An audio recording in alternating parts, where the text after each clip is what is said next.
Ay, Sa layo ng aking pinanggalingan, ang taas ng mic. sorry again. Contestant ka na, organizer ka pa. Sawadi ka, nipisti ka ang baho ng pipi ng mama mo. Lahat ng idol ko na mamatay.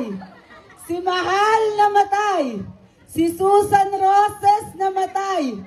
Si Kobe Bryant namatay. Kaya ikaw, candidate number 1.